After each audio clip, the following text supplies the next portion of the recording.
arguably, I would say such a bad global event that has actually probably done more for the future of work than any transformation could have done. I've been to organisations where management teams will make calls to say, this team's velocity is 40, but this team's velocity that does something completely unrelated is 12. I've been there. We need to fire them, or it will take them years to achieve what they're trying to achieve. Hi, I'm Steve. I'm the Digital Director at Spectrum Group. Our mission in life is to unlock the potential of your people. And we do that by combining three things: hardware, software, and expertise. Welcome to the podcast. As usual, I'm joined by Neil. I'm also joined by a very, very special guest, Martyn Coupland, who's the head of DevOps at Transparity. We talked to Martyn about all things technology and business. We talked about what it means to be a Microsoft MVP, or most valuable professional. We talked at length around Agile and DevOps and why, if you're not taking those on board, then essentially you're definitely going to get left behind when it comes to software development. We also talked about the future of white-collar workers and how technology like AI is going to change that world completely over the next few years. I hope you enjoy the content that we're putting out. We're essentially dipping our toe in lots of different subjects around business, automation, and technology. If you do enjoy what we're doing, then please like, subscribe, share our content. And with all that said, welcome to tomorrow's workplace today. Thank you for joining us. So Martyn Coupland, head of DevOps at Transparency. Do you want to just give us a bit of a, background on yourself, what you've been up to and what you're currently doing in your career? Yeah, sure, yeah. So, like you say, currently the head of DevOps at Transparity. We're an MSP, basically, quite a lot in the modern work and the Azure side. Like most other companies, trying to get into data and such like as well. But yeah, my responsibility there is basically leading the team that are trying to make Azure a bigger part of what we do as a business, because it's still quite new to us as a business, really. And secondly, it's building our cloud management platform. So everyone that comes on our managed service gets access to that. Usual kind of stuff, cost insights. We've got some sustainability stuff in there now. That's becoming a much bigger thing. Yeah. Trying to understand your carbon footprint of the cloud, all those kinds of things. And generally trying to take the burden off support teams as well and give the customer more control. Okay. One of the things that we always like to say, or I always like to say, is it's around delivering on the promise of cloud. Right? When we talk about cloud, we think about agility, being able to build things, get rid of them really, really quickly. But sadly, most MSPs take that away from you when you sign up with an MSP, and it takes 3 weeks to get your service built. So what we want to try and do is take that away and give it back to the customer to do, so that they can still have their systems and their platforms managed in a proper way, but the way they deliver them themselves and execute them is via a unified portal to make it easier. So they kind of self-service that more than sticking a ticket in and waiting a few days. And and we want to keep giving them the ability to say, this is your platform. We're the custodians of it for you, and we'll help you make sure it doesn't go down. It's it's secure, it's available, and it's performant. But we don't want to take away that ability for you to innovate as an organisation, because let's face it, the number of services that are available in Azure, there's no MSP in the world that can say that they have expertise in everything to be able to help that customer efficiently. So if that customer has skills within that area that they're looking to deploy in, we can't take that away from them. So that's one of the ideas behind the platform, really, is to give people the ability to still innovate, but make sure that it's done in a way that doesn't break their security policies and their governance levels, all of those kind of things, because that's really easy to do in the cloud. Yeah. And we were talking beforehand, and you were saying you're an MVP for Microsoft. So for watchers, listeners, what does that mean? Yeah, so Microsoft MVP, most valuable professional. I've heard it called many other things as well, depending on the individual. But basically, that's a recognition from Microsoft of the community work that you do. So that's speaking at events, conferences, user groups, Podcasts. blog posts, podcasts. There we go. Yeah, obviously podcasts. You know, some MVPs do vlogs, all kinds of stuff. Really, you know, all basically content creation. You know, let's put it under that banner. And you go through a nomination process. So a Microsoft employee nominates you, and you go through the process. And if you're screened to be, I guess, a worthy candidate, then you get your MVP award, and it's renewed annually. So you have to keep up what you're doing. It's not a one-time thing. But it gets you good access to the product groups that build the stuff that we consume in the Azure cloud day to day, or whatever award category it might be. So there's award categories in things like Windows and devices, Office 365, game development. There's a category for Xbox game development, all kinds of stuff. And you're the Azure. Yeah, so MVP. mine's the Azure category. So yeah, there's a whole bunch of us in the Azure category globally, and obviously less as you get closer to your own country. I want to talk a little bit about DevOps, because DevOps is a phrase that you hear around. I'm sure people not involved in IT probably maybe never heard of it, certainly don't know what it means. There's plenty of people in IT that probably have heard of it, don't know what it means. So can you just give us a bit of an explanation as to what DevOps is and what it means to organizations? Yeah, so I guess that's probably one of the most difficult questions, right? Because it means something different to every organization. I think the mistake that people make, I guess, firstly and most importantly, is thinking that you can take DevOps as a thing off the shelf and plug it into your organization. It's not like that. I always try and explain to people, it's a bit like ITIL, it's a framework. It's you know, you adapt it to your organization, and that's when you get the most out of it. You know, people, especially C-level as well, I think hear the word DevOps and hear people start talking about software engineering where it has its roots and think, oh, you know, I'm turning off now, I'm done. But actually, if you start changing that conversation to be, I can implement this set of practices and principles within DevOps, or this thing we call DevOps, and it will help us help the business achieve its goals and move the business forward. And then all of a sudden, you start to have the C-suite's ears and realize when they start to dive into it, just what it can do and what it can help them with. And that alone is a powerful thing. But fundamentally, DevOps is around collaboration. So there's 4 key pillars, I always think, to DevOps. Mostly people will talk about people, process, and technology. I actually like to throw culture in there as well, because I think that is the most important part of DevOps. And in fact, where I've done implementations with customers or places I've worked before, you will always find that when you put technology in first, it's not likely to deliver the results that you want it to. Yeah, and I always think personally that if you start with getting the culture right in your organization, which is another thing, you know, what do we mean by culture in DevOps, right? We mean the ability to have people work together collaboratively and in an open way. You know, it's a thing we call growth mindset. Being able to make mistakes and learn from those mistakes and see them as a learning and growth opportunity, rather than some organizations, you make a mistake, you're worried about whether you're going to be going into the office on Monday or not. You know, it's a complete change of mindset.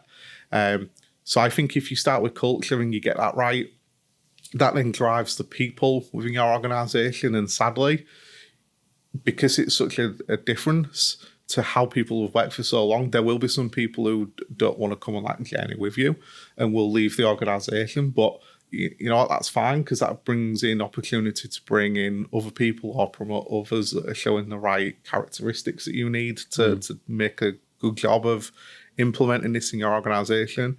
And then once you have the right people and they have the right mindset and the culture, you can start looking at your processes. You know, but fundamentally, DevOps is about process, right? People, technologists especially, might not like to hear that, but that's fundamentally what it is, right? And if you put technology on top of poor processes, you're basically making bad things happen twice as quickly. Whereas if you spend, if you spend that time going through, you know, we talk about things called lean and Kaizen and all these process improvement things. If you do those first and get your processes in a good place, Then, if you put the technology on top, you're making lean, good processes happen quicker, and that's the right approach to it. Yeah. You know, it is rooted within software engineering and technology, but there's actually a huge amount of application that you can do outside of technology teams as well. And I think the pandemic is, like a lot of things, it's accelerated. This is another area I think that people are now starting to talk about, is that link between organizations that have adopted this agile and DevOps methodology within their organizations are performing much better. There's some research that's starting to be pulled together looking at organizations that were clusters in a mature space in DevOps before the pandemic and how they've done against their competitors in the pandemic. And in a lot of cases, it's coming out that the competitor that wasn't looking at agility within their business, they're not there anymore, or they're in a really bad place. But if you look at the things that it teaches you, we talk about continuous everything in DevOps, don't we? That mindset meant that when this massive global event happened where you weren't allowed to leave your house effectively, other than to go in your garden or go for a walk once a day, that changed business forever, I think. And the organizations that had already gone through that transformation were much better equipped to react to that and change the way they worked. They already had remote teams. They already had the tools in place. They already had processes for this kind of thing. So they carried on growing and continue to grow. Whereas some of the larger monolithic organizations have really struggled and continue to struggle today. You know, we're coming out the back of it now, hopefully, but they still continue to struggle. And that's something that I think is going to become really evident once you start scratching under the surface, is that when you start analysing these organisations in more detail, they'll have gone through the things that we were just talking about to make them a more mature organisation and a more agile place to work. So you think organisations that had adopted DevOps, they were used to that kind of remote working, they were used to people doing stand-ups every morning from all parts of the world. And so it wasn't such a shock when everybody had no choice other than to kind of work in that way. Yeah. I mean, if you think at some of the larger organisations, their engineering teams are based all over the world and have been for years. Yeah. And they're used to working in that way. So all of a sudden, when someone's told, actually, you can't do your stand-up in the office, you have to do it at home. Okay. It's no big difference. What we've been doing for a long time. Yeah, we've been doing that for a long time. We already have those tools in place. We already have the processes to support that. So, you know, actually, you know, I've worked at home since 2012 when I first went into consultancy. So, yes, I wasn't traveling anymore. And I've since taken that role in 2012. I've always traveled for work. So it was a bit of a struggle to all of a sudden not be traveling for work and being at home 24/7. But I was already used to the things you go through working at home. You know, everyone talks about the struggle of working at home because you want to go do other things and get distracted by this. I'd already done that a few years ago, as have many other people. So there was a large minority, I would say, that were used to working at home that were like, yeah, it's just another day. And those organisations carried on as they were because people are used to it. I saw that from a sales side. There was some of the bigger, like Canon or others that I speak to that have come from maybe a bigger corporate company. And you're right, they have regional salesmen and that type of thing. And they were just used, they already set up. And then I do, remember there was a big difference between some of my customers that already had our solutions in place, literally just picked up the laptop, went home, logged on, carried on. And it was that minimal downtime. And then the irony was the ones that were talking to us, that were on the fence maybe, very quickly they were like, we need something. We need to sort it out very quickly. We had the same at Transparity, right? Being in modern work, is we had a whole tranche of people come to us go, we're not set up for this. You know, and if they don't do it and do it quickly, ultimately they were going to go out of business.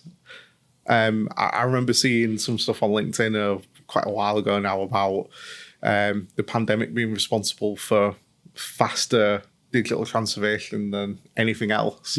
And we saw that in our customers. I'm sure you guys have as well, where they've basically done a 1-2 year program in 2 months. Because we had to. You know, arguably, I would say such a bad global event that has actually probably done more for the future of work than any transformation could have done. Yeah. It's pushed industry forward Very probably 4 or quickly. 5 years actually in the space of absolutely. 2 years or Yeah. if not more. So I want to understand a bit more. Obviously, DevOps and Agile, that kind of, as you said, started with software. Yeah. But have you seen that, I guess, dissipate out into other functions, other departments? Have they adopted those similar practices? Yeah, I mean, Agile especially, right? Agile is part of DevOps. It's not DevOps. And a lot of people will say that you can't do Agile without DevOps. You absolutely can, right? Agile is a project management practice fundamentally. So you can do it, and it's a way of working, right? Yeah. This is what we're talking. This is what it fundamentally is. It's a way of working. And you know, if we try and take out all of the technical terms that come with DevOps, and I think that's one of the big problems, is people don't try and do it outside of software engineering because they think it's rooted in software engineering. Yes, it has its histories in software engineering, but when I was working for an airline just before the pandemic, which is with bad timing, but interesting all the same.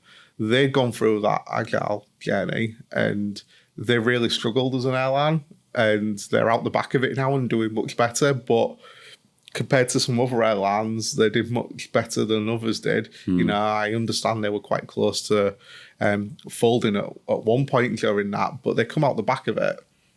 And I do truly believe that a lot of the exercises that we were doing with all of the different teams internally to adopt Agile was really fundamental to how they were able to pivot so quickly in the face of, you know, a huge adversity. I'd struggle to think of another industry that was affected so badly by the pandemic than aviation. The ground to hold, didn't it? How did you find the adoption in terms of the user? Because again, I know when Steve brought it in, for me, it just made sense. It was one of those. It was like, well, yeah. If you follow those steps, why wouldn't you do that? It was.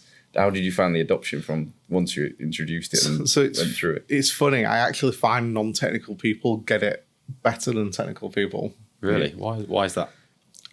I think a lot of what you just hit the nail on the head there. I think a lot of what you're taught in Agile is just common sense. In a lot of ways, you know, I don't mean this in any disrespectful way, but the teams I've always struggled the most with to adopt Agile are operational teams that are so used to that ITIL way of working.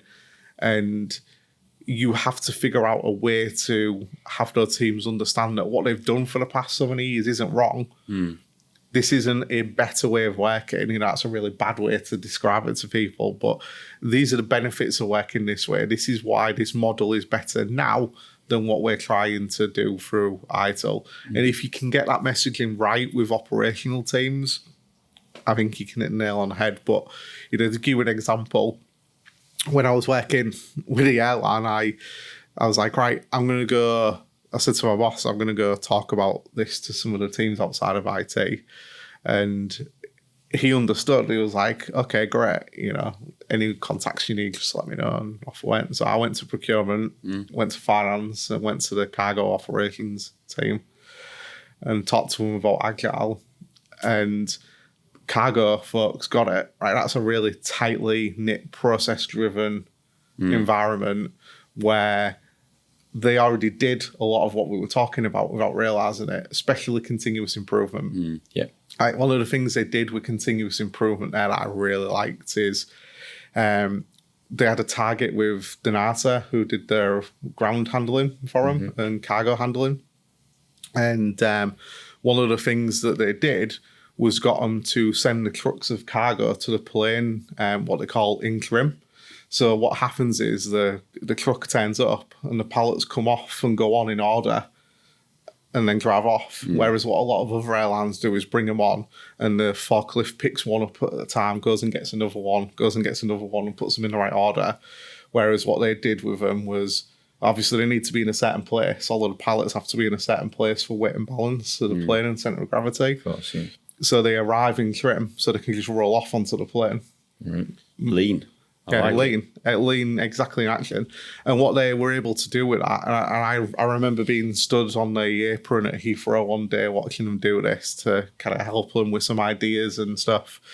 And we were writing some software for them to digitize a lot of their workflow effectively. It was all on a piece of paper with checklists, and it's like no. So we did some trials of some stuff. I wrote some stuff, did some trials to go look at that, and we stood on the apron, and I saw this plane come in half an hour late. It was due to leave in an hour, and they unloaded everything, all of the passengers, baggage, cargo, reloaded it all and refueled it within an hour, ready to turn it around and send it back out again. Amazing. And a full plane of passengers, cargo, fuel. So it can be done. It can be done. Yeah. Airline I remember that on Monday yeah. when I'm sat in the airport waiting for my flight. Yeah. Martyn said. Yeah, just give him a shout down and go, you should do that in trim next time. I'm interested in the other departments piece. So your other procurement, finance. Are there any other examples that you've got of other departments outside of IT adopting lean, agile, DevOps practices? Yeah, HR is another good one as well. Yeah. And HR is actually quite a simple one to do, because if you think about the things that you can speed up and make leaner in HR, it's onboarding typically. So wherever you can identify, so we do an exercise called value stream mapping to, first of all, to go look at the process as is today, and you identify the lead time of data and prerequisites for a step of the process, and then the cycle time of how long it takes to do that, and you map it out in a diagram. So what you've got at the end is not just a normal process diagram, but you've also got a really good view as to how long each individual part takes and what it's waiting for. Why that approach works really well for any process in any organization, regardless of what part of the organization you're in, is it gives you data to then make smart decisions about what you improve in the process. Because without that, you are basically taking a punt to say, if we automate this part of the process, or if we take this part of the process out, it will speed it up. Whereas actually, when you have your value stream map, you can say, look, this process takes an hour to run, but we're waiting for this data for 40 minutes here. So if we can speed up that data arriving at that step of the process, we can save X number of minutes and make it happen quicker. And once you have that, I'm a big believer in that good data enables good decisions. And when it comes to process improvement, it's value stream mapping that helps you do that. And then you can use the principles that you would learn within Lean or Kaizen, or 5 Whys is another good one that people use. Although 5 Whys is, somewhat disputed sometimes as to its true value, but it does work in some situations. My kid uses it a lot, and it works quite well. Just keeps asking why. Why? This is Matt. Matt is a finance director, and this is Matt's team. Day after day, they trudge through endless stacks of paperwork, like mindless zombies. But luckily for Matt and his team, things are about to get a lot better. Since Spectro has digitized their documents, there's no need for physical copies and duplicates to clutter up the office. And with a fleet of Spectrobots to take care of the mundane, Matt's team have changed the game. Don't waste the potential they've got. Get them a robot with Spectrum. Tomorrow's workplace today. What kind of got you into this world of DevOps? So it's by accident, to be honest. So back when I was consulting, obviously Monday to Friday, you're out wherever you are. Coming back on a Friday, at home Saturday. If you're far enough away, you go in Sunday afternoon or Monday morning. And funny you mentioned kids. Kids were on the way. First child was on the way. And, credit to my boss at the time, he kind of pulled me to one side and said, look, we don't want you to feel like the pressure of having family would mean that you need to leave the job that you're doing to spend more time with them. So would it help if you moved into a more managerial position and start looking at some of these things? And these things were basically how we could support our managed service operation in a more efficient way. And that's when I started to learn about things like the Phoenix Project. I saw a talk from the guys at Flickr in 2009 that was on YouTube about how they did multiple deployments a day to Flickr. And it kind of blew my mind at the time. And they'd done this talk in 2009 at a conference. And then, you kind of pick it up from there. Patrick Du Bois started DevOps days, the conferences that happen. And they've kind of grown and accelerated. And that's where it really started, to be honest. And it's when you start looking into it, you think, actually, we need to try this DevOps thing. Yeah. And that's where it really started. And one of the things I actually really love about DevOps, so yes, the technology side of it is great, and that's one thing, but the bit that really gets me passionate and fired up about DevOps is actually the softer side of it. It's the cultural implementation, the process improvement part, and how it can all start sitting together, and how you get to the point where you can visualize where you were and where you now got to by some very simple metrics, and then at a team level, you can adopt the metrics that matter to you. And I would always say that you shouldn't stick with the same metric. Right? If you do a maturity assessment as a team, which I would highly recommend teams do, figure out where you are and what you're not so good at, then you can work on them in the next quarter or whatever period it is, and you can set metrics that measure the things you want to improve on. You're still keeping your high-level KPIs, but what you're actually doing is then improving different parts all the way without letting slip in other areas that you've become mature in. And I guess that's the hardest balance, which is one of the things that I really like about it, is being able to go through those exercises with customers or different teams, or talk to people at conferences and user groups about it, and say, all these people always talk about all the things they're struggling with when it comes to DevOps, because it is hard. And I think it's hard because it takes so long.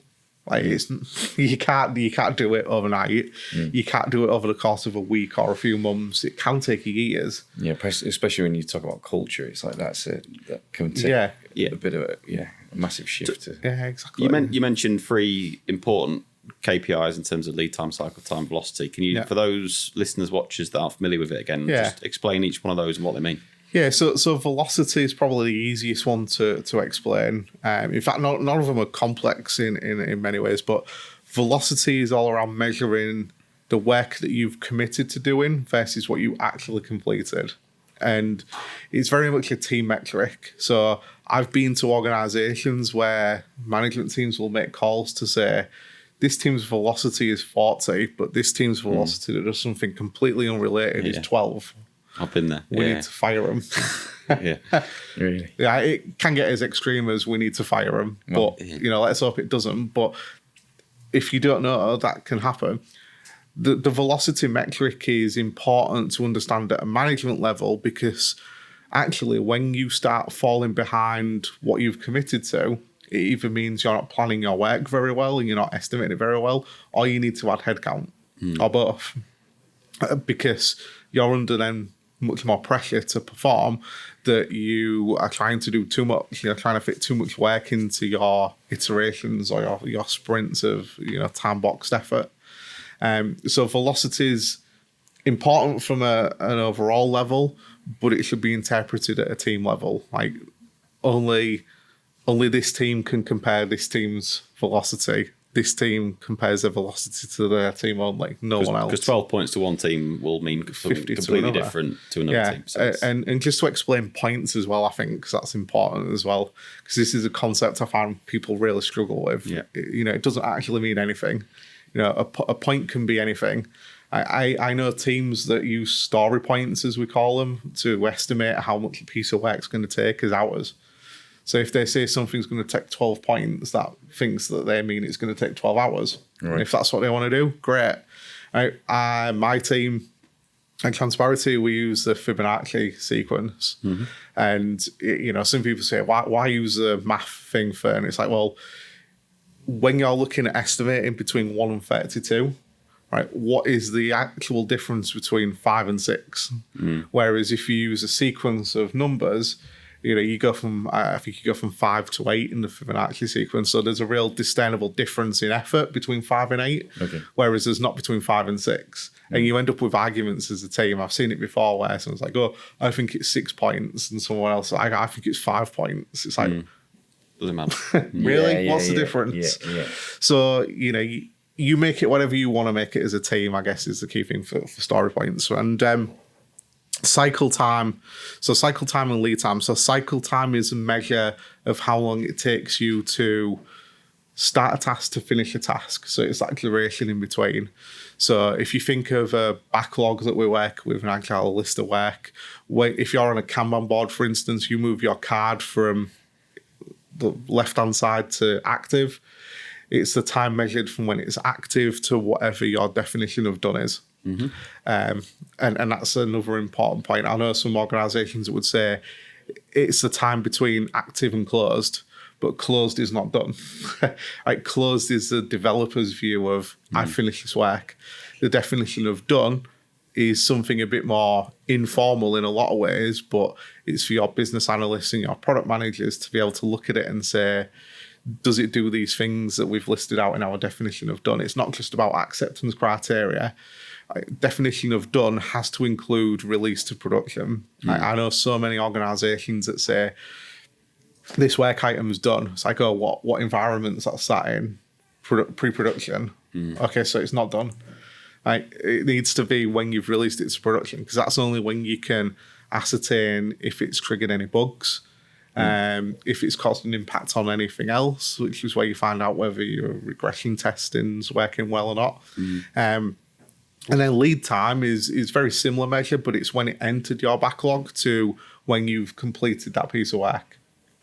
So it measures the time fundamentally, how long it takes us to envision that work to deliver it. It's the Alton Towers queuing thing from the point that it joins the queue to get to the end of the ride, isn't it? Yeah, so, okay, brilliant. So this, for some listeners that are not familiar with DevOps and Agile, this will all be you can tell completely new information. This is the quietest I've ever been on a podcast. Yeah. I'm sat going, am I in the right room? I'm actually worried about him. But no, I guess why should the owner of an SME or a IT manager or a finance manager of a medium-sized organization, why should they care about DevOps and Agile? Yeah, so that's a kind of $1 million question. And I got some things written down on notes, actually, but this is where you can start to explain this using non-technical terms that directly start to impact the business. And when you talk about them, it's a no-brainer. So like, I've written things down like faster and better product delivery, faster issue resolution, reduced complexity, better scalability, better automation, better resource utilization, greater innovation, visibility into outcomes, all those kinds of things. They're not technical things, but by implementing DevOps and Agile, those are the things you get. Those are the things that they directly solve. There are problems within businesses. You kind of hear it all the time, especially with software companies. And if you're an organization that's business is to build software, then if you're not doing this kind of stuff, then I would go as far as go out there and say that you won't be in business for very long because your competitors are doing it. How much is that the case? So is it the top 10% of the software development market are working in this way, or is it 80%? Or I know it's made up numbers, but where do you think the market's at? So I think it depends based on the size of the organization. Okay. So, and the reason I say that is, if you are a startup, for argument's sake, so say you're a Snapchat a few years ago, like where this kind of stuff already exists, we know about DevOps, we know about Agile, we know the impact it can have. If you're building it from scratch, you can do it from the outset and build to that level. As you mean to go on. Start as you mean to go on. Good practice early doors. Whereas if you're Capita, Capgemini, Deloitte, one of the big four, all of those historical processes, people involved, there will be pockets of Agile and DevOps at those organizations, but there won't be widespread adoption.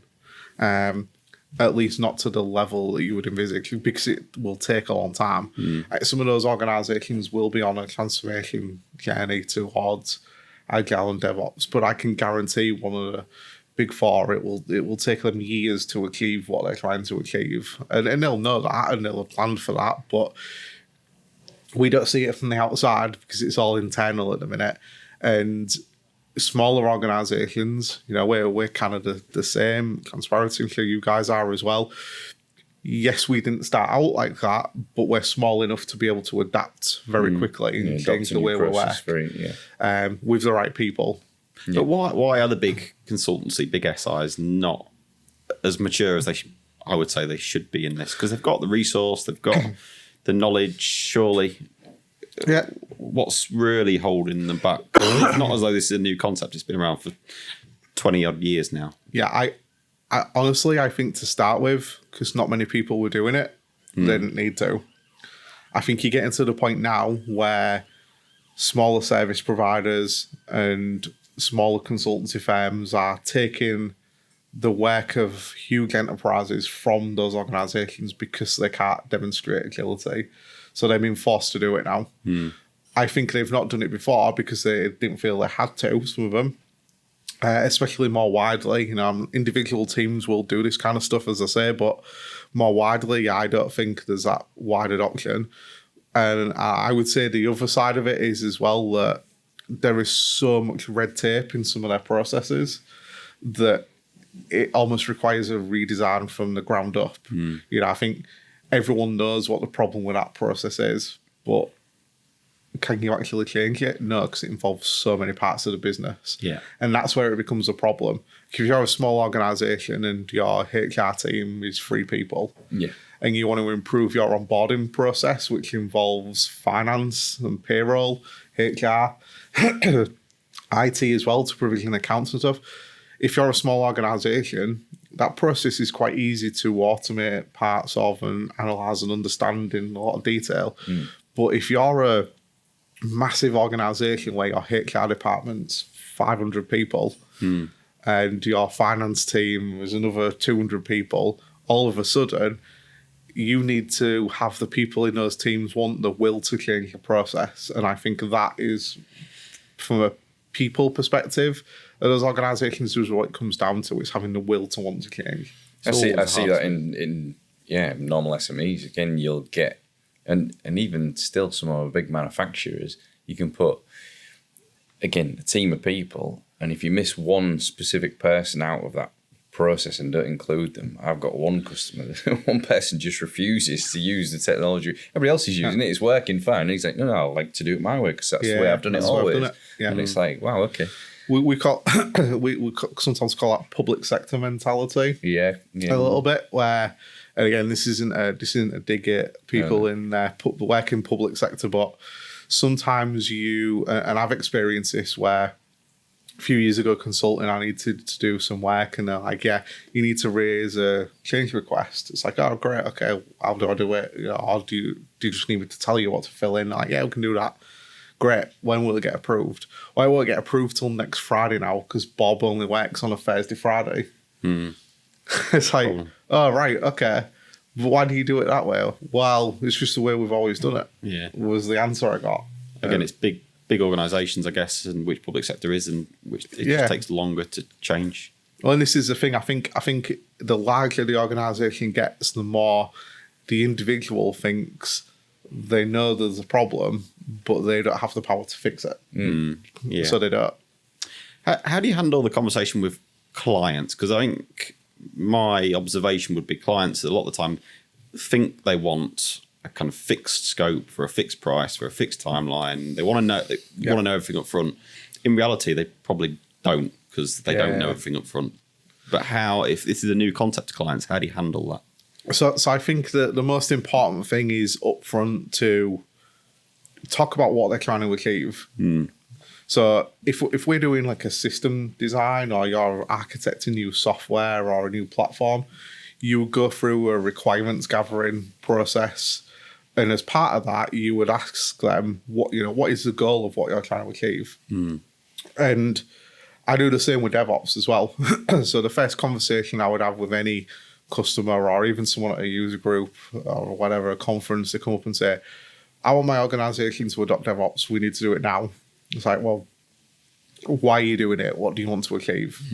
Right. And the things that you want to be hearing in that situation is that technology needs to help the business more. Right. Technology is always seen as a cost prohibitor to businesses, less so now because of some of the stuff that we're talking about today. But I think being able to articulate that by doing this stuff, we can help the business achieve these KPIs, or we can help the business do that. And it's from talking to the business in a more mature way, I think. So it's a slight tangent, but that kind of thing came to me the other day, even like more so. It's like the generation that are growing up, so like our kids that are growing up now. My son turned the TV on in the playroom, and when you turn it on, it boots up, and then it connects to the internet, and then you can do what you want.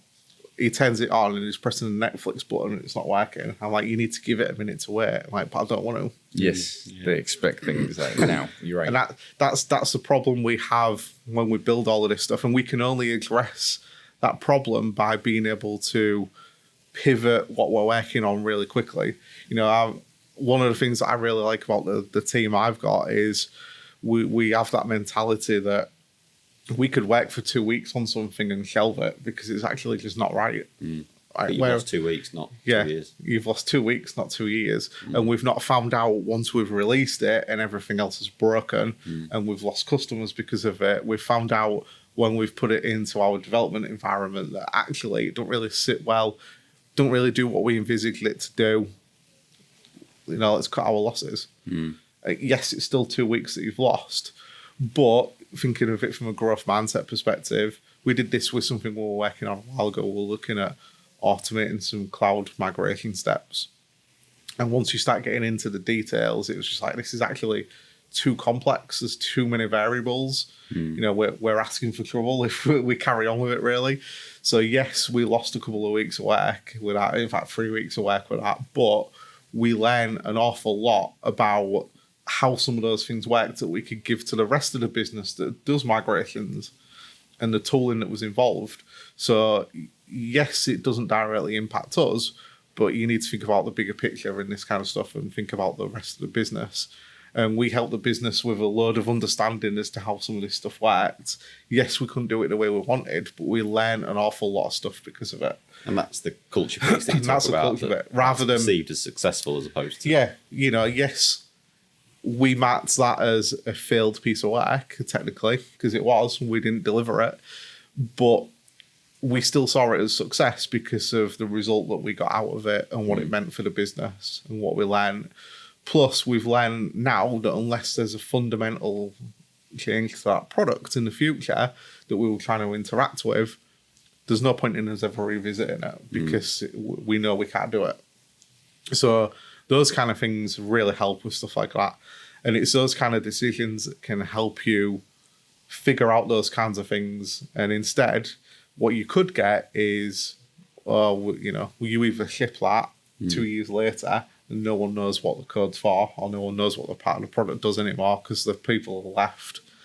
No one's tested it with everything else. No one's tested it with stuff that you wrote a year after. You know, all of those challenges come in. So this is another reason why all of the things that we do in DevOps help with those kind of solutions. And it's not just, we've talked a lot about software engineering, but we've also talked a lot about other parts of the business. These things that we do, you know, continuous testing, continuous monitoring, feedback, all these kinds of things, continuous integration where we build and then delivery where we go ship stuff out. All of those things do apply in other parts of the business. You just need to take a step back and not think of them from a technology perspective. You know, continuous monitoring in a sales organization is looking to see how much your sales team is selling and how they're performing. You know, whereas in a technology team, that's looking at physical metrics on a piece of equipment and how it's performing. It's no different. It's just applied differently. Yeah, straight away. Like you can, who's selling what, where, and when, and then it's to what marketplaces, what volume, and what trends have we got in there, and then again, do we need to invest more specialists in this area, or is that a shrinking marketplace? Do we need to pivot? And you're right. Exactly. It's the same way, same with continuous delivery, right? In continuous delivery, we talk about in software engineering, we mean the automation that is responsible for taking our product and putting it all the way to our production environment. Whereas continuous delivery in a manufacturing world is it going from the start of the production line to the end. A lot of this stuff actually started with Toyota. Okay. So the Toyota production system, TPS, that's where Kaizen comes from, and Lean. Kaizen specifically comes from the Toyota production system. But if you think of manufacturing specifically, and some of the things we talked about better product delivery, time to market, in manufacturing, those are really critical. I don't know how accurate it was, but I remember reading an article a while ago that talked about the impact of Toyota's production system on car manufacturing. And it actually said that since they started that system, they were doing 3 cars to every one of every other manufacturer in the world. So by the time every other manufacturer built 1 car between them, Toyota had built 3. And that if Toyota, and this was in like the early mid-90s, and if Toyota stopped building cars in 2000, every other manufacturer would still be catching up today with the number that they've built. Wow. Because they adopted it all a lot later. And they've now done like their own implementations of this, and there's a lot more robots involved with stuff. But Toyota were the trailblazers for a lot of that stuff, very much before its time. And we do Agile and a lot of the stuff we do in DevOps to manufacturing, actually. So yes, it is rooted in software engineering, but the practice itself is rooted in the manufacturing industry. I've got quite a few manufacturing customers, and I do find it fascinating when you walk around the shop floor and they're explaining it, and and it's phenomenal. I've got one customer in Mansfield, and literally Japanese owned, and this massive ball of yarn goes in one end, and they've got it as like a straight through all the way through, and then the other end you've got all your garments, and it's like, wow, okay, it's continuous all the way straight through. And then I've got others that whether it be boilers, whether it be plastic bottle tops and things like that, and they're literally manufacturing these, and they do it at such volume. They're doing like 500 million a month or something, and the way that they're tweaking it, and they actually, to increase, they've only got a certain amount of square footage, and the way that the guys are thinking about how do I tweak it and just like move it slightly to make it that one, again, at that volume, get 0.5% better and more efficient, less wastage and things like that. And it was like, wow, okay. It's taking all those principles and applying it to software in this instance, but as you say, other departments and functions as well. It's really no different fundamentally. You know, they're building a product at the end of the day. The bottle top is a product. You know, I've had customers before that they're a business in their own right, but their one customer is McDonald's because they make McDonald's cardboard boxes globally. There we go.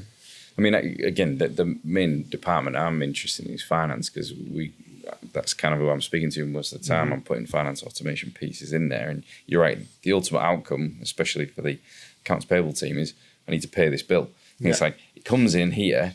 How does it go through the business, go around the business, and then ultimately get approved to pay? And then it's a good point. Have you done much work with finance departments? Procurement, definitely. Okay. So I'd started to do some purchase to pay type stuff. Yeah. Well, so the other thing as well is that one of the reasons I targeted procurement back when I was in aviation was, if you're in an agile team and you need a license for something and they don't work in the same methodology as you, they're instantly a blocker. Yeah. Because they work to their own time scale. Whereas if you get them working in a way where they can visualize their work on a Kanban board, you know, just simple stuff, talk about what's urgent on a daily stand-up, review what's happened every couple of weeks for perspective. Yeah, okay. You know, they can adapt their processes to help enable the teams that rely on them.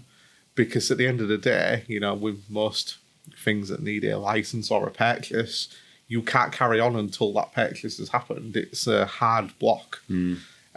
finance is another great example as well. And some of the things that I looked to talk about with finance was along the similar lines, like paying invoices, making sure cash flows optimum. Those are very important to the business, obviously. The other side of it that we're kind of seeing now is tax. Like making tax digital is now a thing, right? And that's something that's taken off. You can't submit paper records anymore, depending on your business size. You have to use something like a QuickBooks or a Xero.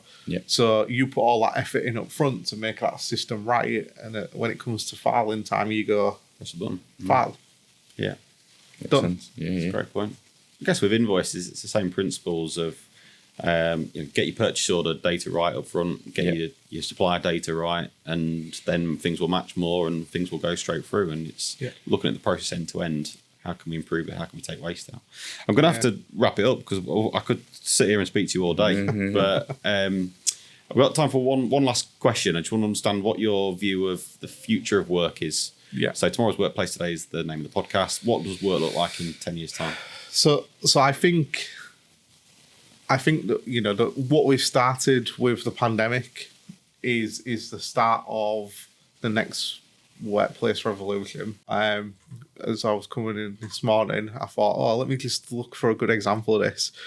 2 jobs on LinkedIn posted on the same day. One says remote, one says on site. Same job, different organisations, same city. The one that was remote had over 900 applicants, according to LinkedIn. The one that was on site had 12. Wow. That's a great example. Amazing. And they were both posted 4 weeks ago. So, there's a kind of an instant example that backs up that people don't want to be in an office all the time anymore. They want that level of flexibility, because I think a lot of people that worked in those parts of industry that realised that didn't work from home. Finance was a big one of those. That when they actually realised that, we don't need to be in an office to do this. We can work at home. The work-life balance you get is phenomenal. And I think people have now realised that. But I think the other side of it is AI. I think AI is going to have a big play. Artificial intelligence is going to have a big play into the way the working world changes in the future. And there's still a lot of questions, as I understand it, around what people's view is as to whether it will take jobs or create jobs. I think it will create jobs in the short term. But I think it's your more white-collar jobs that are probably in danger. So like lawyers, those kinds of roles, finance especially. I think manufacturing's already had that. We already use robots and AI in manufacturing. So anyone that says AI is going to have a massive impact in manufacturing, that happened 10 years ago. Right? The office revolution to come is white collar roles, I think, and I think those are some of the biggest things that are going to change. I think the next thing as well is working from anywhere. Yes, no digital nomads, just being in any country, anytime. Like the beach in Florida, logging in and again, I'm sure they work for Deloitte. Actually, I'm not 100% sure, but I'm sure. Bali's offering you a no tax for 5 years on the Bali. I've seen countries do that as well. I'm sure. I don't know. It was someone I knew had commented or liked the article or something that she posted on LinkedIn, but she said instead of taking a holiday, I'd gone to Spain for 2 weeks because Deloitte let you do 20 days a year working from anywhere in the world. Wow, that's nice. Okay, I like that. Great. I'm going to suggest that at the next board meeting. I think, Lee's sort of talked about that. It's let's see work in practice. On that note, I'm going to leave it there. Thank you very much for joining us today, Mark. Thanks for having me. Been really insightful. Welcome. Excellent. Thank you.